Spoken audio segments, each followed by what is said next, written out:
صحابہ کے اندر بے شمار صفات تھی، ان میں سے دو صفت بڑا نمایاں تھی. ذرا توجہ کے ساتھ سنیں بھائی. دو صفت بڑی نمایاں تھی. ایک صفت آپس میں جوڑ اور محبت کی تھی، اور دوسری صفت ہر حال میں اللہ کے راستے میں نکلنا. تبلیغ کے واسطے سے اور تبلیغ کے لائن سے ہمارے بڑے بھی ہم سے یہ مطالبہ کرتے ہیں کہ ہم سب آپس میں جڑ جائیں، آپس میں ایک ہو جائیں. عرب ہو یا عجم ہو، پاکستان کا ہو یا عرب کا ہو یا انگریز یا امریکہ کا ہو، سب ایک ہی ہے. سبھی نے کلمہ پڑھا ہے، سب اللہ کے بندے ہیں، نبی اکرم صلی اللہ علیہ وسلم کی امتی ہیں. سارے کے سارے کون ہیں؟ اللہ کے بندے ہیں، نبی اکرم صلی اللہ علیہ وسلم کی امتی ہیں. سب کچھ اگر سب جڑ جائیں گے تو تھوڑی عرصے ہی کے اندر پوری دنیا کے اندر جس طرح صحابہ سے اللہ نے کام لیا، پوری دنیا کے اندر چند سالوں کے اندر دین پھیلا. اللہ اس زمانے کے لوگوں سے بھی دین کو پھیلوا دیں گے. شرط کیا ہے؟ بولیے.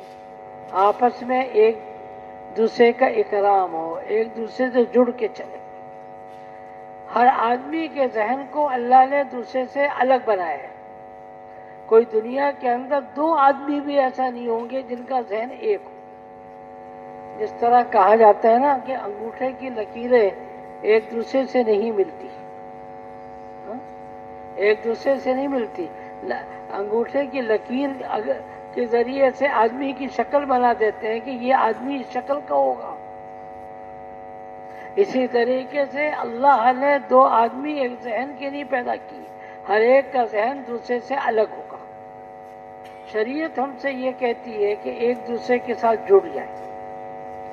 ہاں جب حرام کام کا حکم ہو تو پھر تو ہم نہیں جڑیں گے، مگر جب تک جائز کاموں میں کہا جا رہا ہے، ہماری طبیعت کے خلاف بھی ہوگا، جب بھی ہم جڑیں گے ایک دوسرے کا اکرام کریں گے.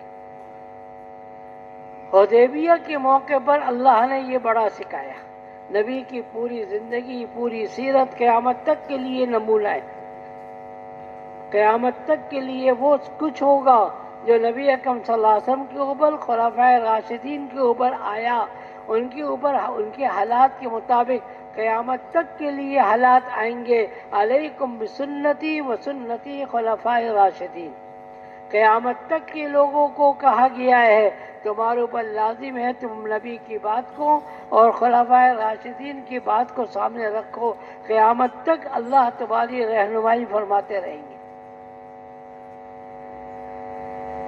تو میں نے عرض کیا کہ ایک دوسرے سے ذہن مختلف ہے، مگر مل کے چلنا پڑے گا.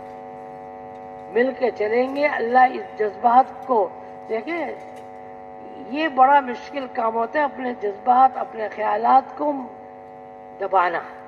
حدیبیہ کے موقع پہ میں نے عرض کیا، نبی نے پہلے فرمایا تھا کہ ہم عمرہ کرنے کے لیے چلیں گے، مگر آپ سب نے پڑھا ہے جب جانے کا وقت ہوا گئے مقام حدیبیہ تک، وہاں پر آگے مشرکین نے جانے نہیں دیا، کہا کہ ہم نہیں جانے دیں گے آپ.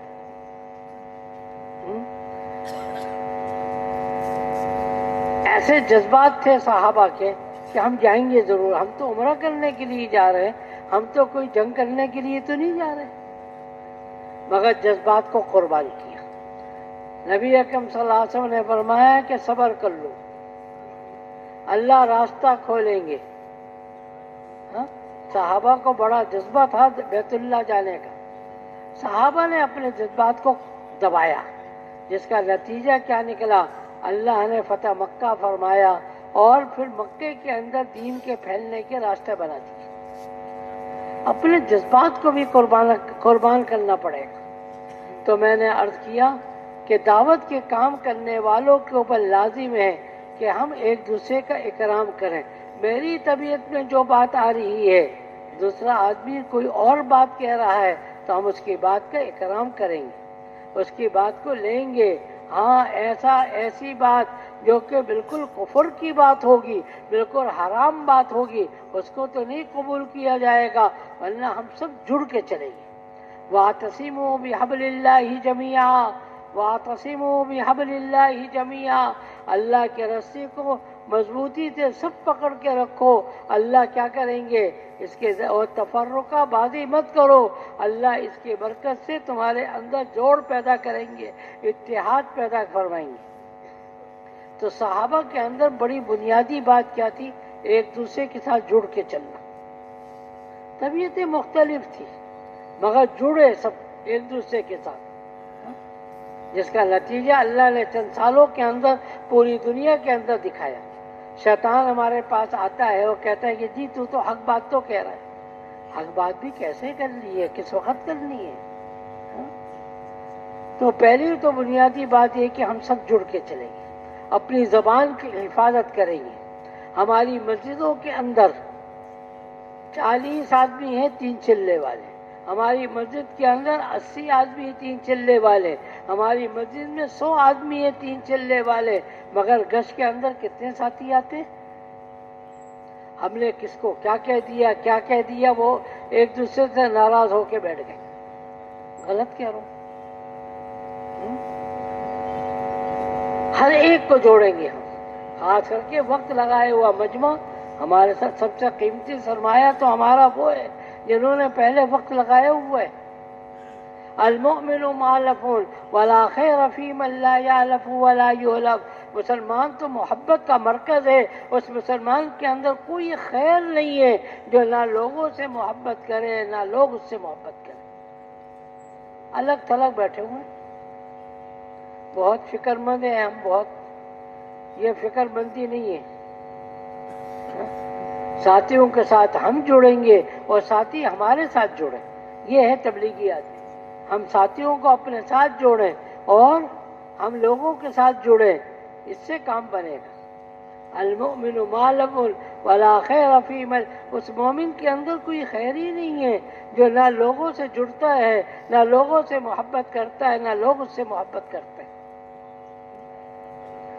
جتنا ایمان ہوگا اتنا لوگوں سے محبت ہوگی، یاد رکھیں۔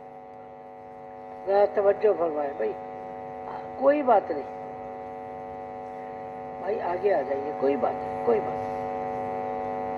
مولانا یوسف رحمت اللہ علیہ فرماتے تھے دیواروں کو جوڑنے کے، اینٹوں کو جوڑنے کے لیے گاڑے مٹی کی ضرورت پڑتی ہے، لوہے کو جوڑنے کے لیے ویلڈنگ کی ضرورت ہوتی ہے۔ ہر چیز کا نام لے کر فرماتے تھے کہ مسلمانوں کو جوڑنے کے لیے ایمان کی ضرورت ہوتی ہے۔ جتنا ایمان ہوگا اتنا یہ آدمی دوسروں کے سامنے دوسرے کے سامنے عاجزی کرے گا اور اللہ اتنا اس سے کام لیں گے۔ جتنا یہ عاجزی کرنے والا ہوگا اتنا اللہ اس سے کام لیتے۔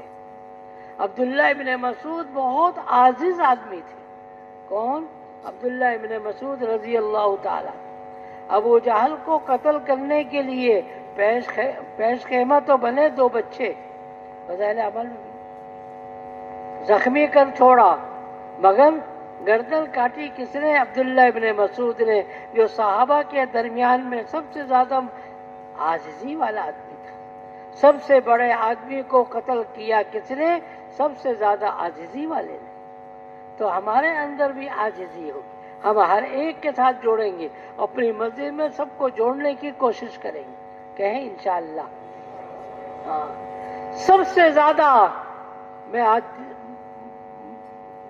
کیا بات عرض کروں، سب سے زیادہ میرے نبی نے جو تکلیف برداشت کی ہے ساتھیوں کو جوڑنے کے لیے کی، یاد رکھیں۔ نماز پڑھوانے کے لیے اتنی محنت نہیں ہوئی، زکوٰۃ دلوانے کے لیے اتنی محنت نہیں ہوئی، روزہ رکھوانے کے لیے اتنی محنت نہیں ہوئی، اور حج کروانے کے لیے محنت، یہ سارے ارکان اسلام ہیں۔ ایک اعلان ہوا تھا، خذوا عنی مناسککم، جس کو حج کرنا ہے، حج سیکھنا ہے، چلو ہمارے ساتھ، بس ایک اعلان ہو گیا۔ 10,000 کا لشکر مدینے سے نکلا، چاروں طرف سے لشکر ملتے رہے، عرفات کے میدان میں محتاط انداز کے مطابق 1,24,000 کا مجمع کیا، کوئی ترغیب ہی نہیں۔ میرے نبی نے سب سے زیادہ جو مشقت برداشت کی وہ کس چیز میں کی؟ آپس میں امت کو جوڑنے کے لیے۔ آج ہم نے امت کا شیرازہ بھی تک زبان سے ایسے جملے ہمارے نکلتے ہیں کہ لوگ کے دل ٹوٹ جاتے ہیں، پھٹ جاتے ہیں۔